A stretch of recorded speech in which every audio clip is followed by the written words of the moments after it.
नहीं, वादी में तो रोबोटिक सर्जरी नहीं हो, इक्विपमेंट जो है काफ़ी महंगा होता है। ये future of surgery is robotic surgery. समझते हैं कि फ्यूचर में डेफिनेटली ये एक ऐसी टेक्नोलॉजी है जिसको कोई ऐसा नहीं कर सकता कि नहीं, हम नहीं करेंगे।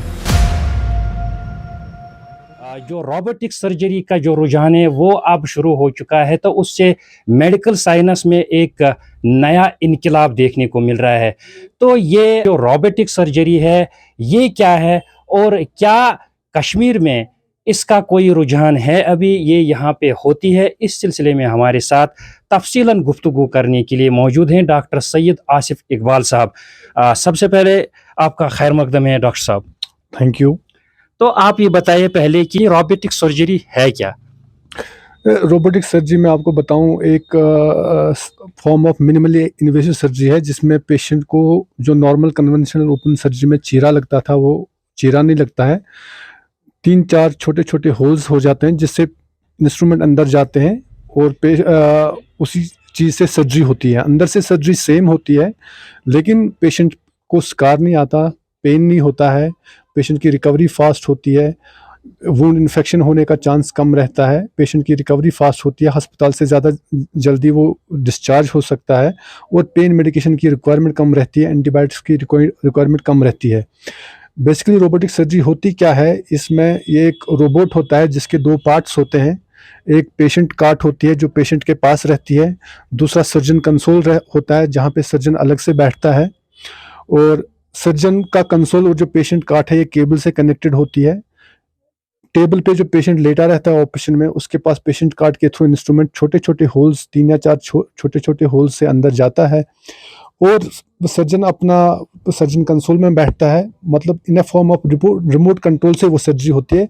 करता सर्जन है लेकिन सर्जन पेशेंट के पास नहीं बैठता, पेशेंट से दूर बैठता है, कुर्सी में आराम से बैठता है और वो अपना जो हाथ वहाँ पे कंसोल में एक बार जो अपना सर रखता है फिर अपने हाथ चलाता है। जैसे वो हाथ की मूवमेंट अपना करना चाहता है वो रिमोट कंट्रोल से इंस्ट्रूमेंट की जो मूवमेंट है पेशेंट के अंदर जो होता है वैसी मूवमेंट होती है और इसको हम रोबोटिक सर्जरी कहते हैं। क्या हम इस तरह से ये रोबोटिक सर्जरी कर सकते हैं कि डॉक्टर साहब दिल्ली में बैठे हैं और हम कश्मीर में कर सकते हैं, थिएटर पे, स्क्रीन पे, इस तरह से? अभी जो वर्चुअली क्या कर सकते हैं इसको?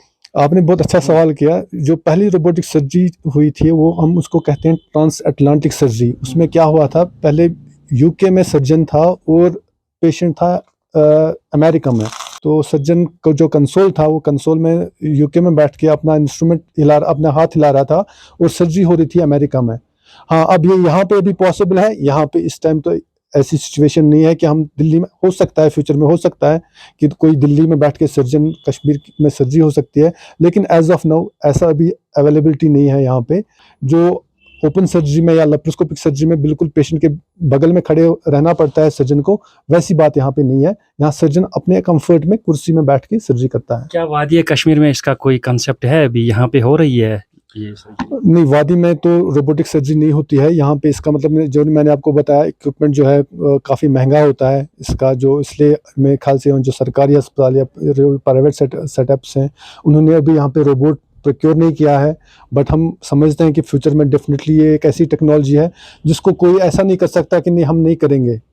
जैसे कॉस्ट कटने इसका डाउन होगा या कुछ होगा, जो सरकारी अस्पताल में गवर्नमेंट प्रोक्योर करेगी तो इसको तो आना ही आना है। ये future of surgeries robotic surgery, तो इसमें कोई शक नहीं है कि ये कश्मीर में नहीं आएगा। फ्यूचर में कब आएगा वो कहना मुश्किल है। तो अभी आप कहाँ पे कर रहे हैं सर? मैं अभी जो काम करता हूँ, अभी मैं BLK Max Pusa road New Delhi का रोल बाग में मैं काम करता हूँ as associate director surgical oncology and robotic services. वहाँ पे मैं काम करता हूँ। तो कब से कर रहे हैं और आपकी एक्सपीरियंस क्या है सर उसके? मैं उससे पहले मैंने जो सर्जिकल ऑन्कोलॉजी की है, मैं 2012 से मैंने सर्जिकल ऑन्कोलॉजी ज्वाइन की है। मैं राजीव गांधी में 10 साल तक वहाँ पे काम किया है surgical oncology and robotic surgery. उसके बाद मैंने वहाँ से BLK मैक्स जो है वहाँ पे शिफ्ट कर लिया है। तो क्या लगता है आपको, जैसे कि आप जैसे होनहार डॉक्टर्स की हमें ज़रूरत है यहाँ पे वादी कश्मीर में, क्योंकि अभी इसका कंसेप्ट नहीं है यहाँ पे। जब होगा, जब गवर्नमेंट इसको अमलाएगी तब तो आपको ही यहाँ पे करना है, आप लोगों को ही देखना है। तो क्या लगता है आपको, किस तरह से अभी तक जो है यहाँ पे लोगों की खदमत कैसे शुरू करोगे पहले आप? जैसे कि आप कोई कंसल्टेशन का कोई प्रोग्राम रखा है आपने कि लोगों की खदमत जो है यहीं से शुरू करेंगे? डेफिनेटली हमारा तो प्लान ही यही है कि जब भी यहाँ पे अवेलेबिलिटी हो जाए उस टाइम तो वो बाद की बात है, हम तो उसमें नहीं कह सकते कि कब यहाँ पे रोबोट आएगा, कब क्या। लेकिन हमारा जो फ़र्ज़ है लोगों को अवेयर कराना, लोगों को हमारा फ़र्ज़ है कि लोगों को अवेयर करना। ऐसी एक टेक्नोलॉजी है जो कंट्री में अवेलेबल है, और लोगों को इस बारे में जब इन्फॉर्मेशन होगी तो हो सकता है सरकार से भी दरख्वास्त करेंगे कि हमारी स्टेट में भी रोबोट आए। लेकिन तब तक, जब तक वो चीज़ें आएँगी, हमारा फ़र्ज़ है कि लोगों को इन्फॉर्म करना है कि रोबोटिक सर्जरी एक ऐसी सर्जरी है जिससे वो फ़ायदा उठा सकते हैं, जो कोई अफ़ोर्ड कर सकता है। जब अगर किसी पेशेंट को पता ही नहीं है ऐसी कोई चीज़ है, तो वो करेगा क्या? मेरे को नहीं लगता। अक्सर यहाँ पे लोगों को ये पता है कि गले में निशान लगने से पहले कि गले में थायराइड उनका बाहर निकल सकता है, उनको पता नहीं है। अगर उनको पता होगा तो आई थिंक, मुझे लगता है कि वो किसी भी हद तक उसके लिए कराने के लिए जाएँगे, अगर लोगों को पता होगी ये चीज़। सिमिलरली, अगर किसी का कोलन का कैंसर है, किसी का स्टमक का कैंसर है, किसी का रेक्टम का कैंसर, यूरिनरी ब्लैडर का कैंसर है, किडनी का कैंसर है, जो कि बिना चीरा-फाड़ी करके भी ये उनका ऑपरेशन हो सकता है, और बिल्कुल ऑपरेशन ओपन से बेहतर होगा। नेचुरली कोई छोटी से छोटी चीज़ जो उसको बचानी है, तो वो बचाने में ज़्यादा सक्सेसफुल होने के उसके चांसेस रोबोट पे हैं रादर देन ओपन सर्जरी पे। तो ये सारी चीज़ें, सारे अल्टीमेटली जो हैं बेनिफिट्स पेशेंट के लिए हैं। तो मेरे को लगता है कि अगर हम पेशेंट की अवेयरनेस बढ़ा दें कि ये उसको फ़ायदा हो सकता है, तो ज़्यादातर लोग चूज़ करेंगे कि रोबोटिक सर्जरी ही उनकी हो रादर देन ओपन सर्जरी हो। ये हम देखते हैं कि आए रोज़ यहाँ पे कैंसर्स के जो मामला है वो ज़्यादा सामने आ रहा है, वो बढ़ भी रहा है। तो क्या कारण है, क्या वजह है कि कश्मीर में इतने सारे कैंसर्स के पेशेंट जो हैं वो मामला सामने आते हैं? तो ये क्या वजह है? जी, कश्मीर में कैंसर क्यों ज़्यादा बढ़ रहा है, इसमें मेरे की नज़र में जो सबसे इम्पोर्टेंट एक रिस्क फैक्टर, किसी एक चीज़ को तो पॉइंट नहीं कर सकते कि इसकी वजह से हुआ है। हाँ, जो रिस्क फैक्टर्स हैं, कश्मीरियों के जो खाने के आदात हैं, उसमें मुझको लगता है उनका बहुत बड़ा हाथ है।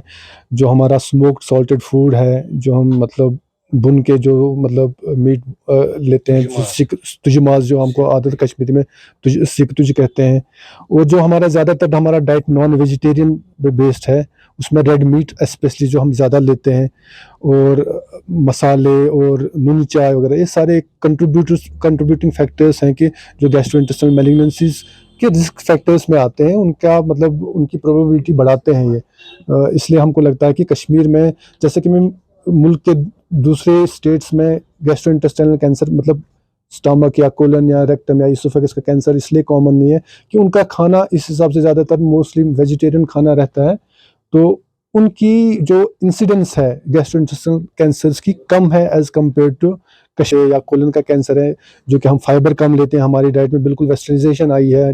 जंक फूड ले लीजिए या रेड मीट ले लीजिए, या कम फाइबर की मतलब हम सैलड वगैरह बिल्कुल कम यूज़ करते हैं।